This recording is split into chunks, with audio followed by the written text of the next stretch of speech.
Hey guys, Matt here at Total Package Detailing. In this video, I want to talk about paint protection film. But what is paint protection film? Paint protection film is designed to protect your vehicle from stone chips, those little rocks that go off of a vehicle in front of you or off the road and crash into your hood or your mirrors or the top of your windshield or your front bumper and leave an unsightly stone chip in your paint, which doesn't look very good, plus can lead to corrosion, okay? Now, paint protection film, while good at stopping stone chips, does that necessarily mean that it's the best option? That's what we're gonna talk about today in this video.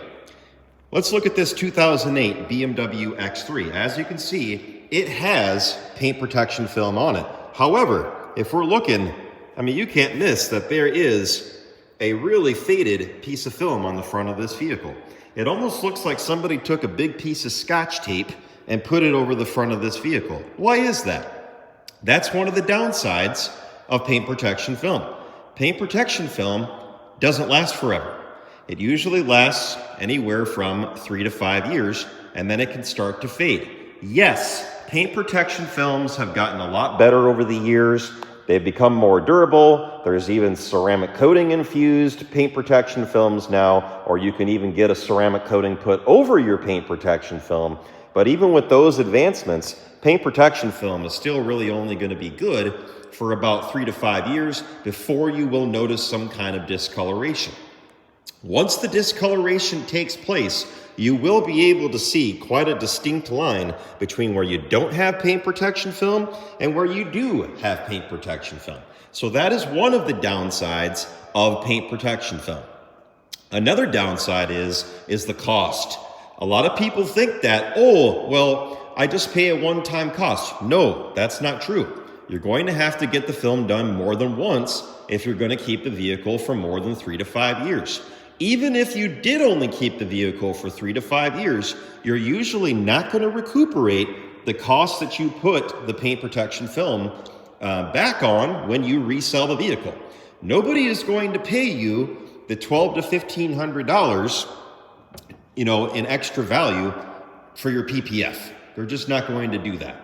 They're going to want you to sell the car as is for whatever price it is. It's a much better value to take better care of the whole exterior. Just look at this car, guys. This thing is full of swirls. It's full of scratches. There's bug etching everywhere. There's bird etching everywhere. We're going to be restoring this vehicle and making it look really good. And it'll dramatically increase the value, but it's going to take way more work than it would have if he would have just had a ceramic coating done to it right out the gate. He'd probably recuperate all of that and then some, and had he have had that done right out the gate on this vehicle. So again, back to paint protection film. When you get paint protection film, you have the initial application cost, and then you have the fact that you can't get any money back out of it. Plus, you also have the reapplication cost. So let's talk about the reapplication. How do we reapply paint protection film? Well, first of all, in this specific scenario, this film is so old that if we were to try to take it off, it would not easily come off. This has been on here and baked on here for so long, it's going to take a lot of time to get this stuff off of here, okay? So we're going to have to use steamers. We're going to have to use adhesive remover. We're going to have to use heat guns and basically pry it up, and hopefully it'll come off in one, piece as well as we can get it to. But more than likely, with the age of this PPF, it's probably going to come off in pieces instead of one big piece, okay? That makes the removal cost a lot higher. The second thing is once we do get the film off, we got to get the glue off. When we get the glue off, we're going to use glue remover and stuff like that. But guess what? We're going to still have to rub that glue remover in. When we're rubbing that glue remover in, guess what's happening? It is going to muck up the original paint that's underneath a little bit, and we're going to have to polish it to remove those marks. And just look, guys, look under my lights here. You can tell that when they did this PPF, they never corrected under that PPF anyway. Look at all the swirls that are underneath that PPF. They basically did a terrible job. They put this PPF over a really swirly vehicle to begin with, which was not a good idea, okay?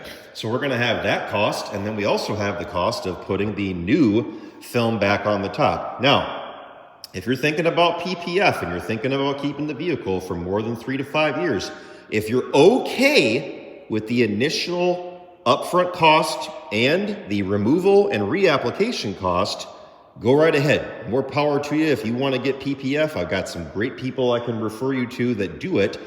If you want the more economical, better financial decision, the better financial decision is to take care of the rest of the vehicle and then just have some rock chip repair done every now and then at a place that specializes in rock chip repair. We do rock chip repair here. We can do a lot of rock chips for you. I don't mean a lot of rock chips for you, for the cost that you would have to pay to get this thing PPF'd and re-PPF'd. I mean, there's just no question, guys. There's just no question.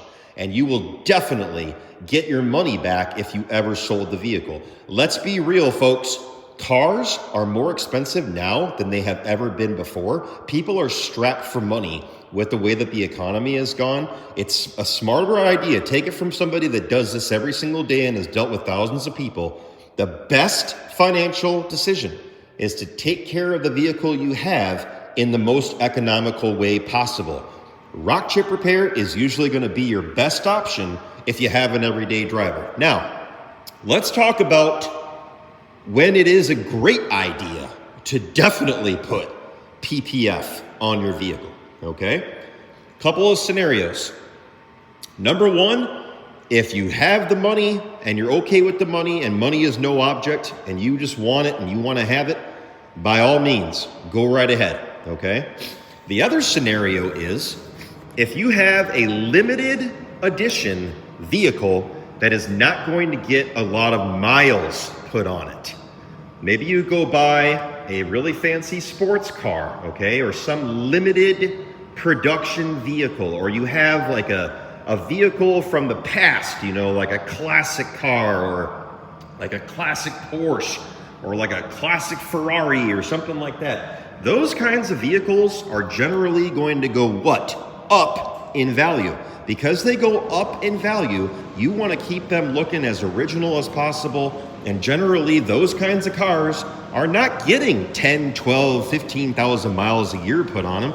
They're getting maybe 700 to 800, maybe even 1,000 miles a year, guys, okay? So in that situation, go right ahead. It's a great idea. PPF the whole entire car. It'll keep it as original as possible. Plus, you really won't need to worry about the film turning any color anyway, because you're only driving it 1,000 miles a year. Make sense? That is a scenario where it definitely makes good financial sense to put PPF on either part of the vehicle or the whole entire vehicle. I hope this helps.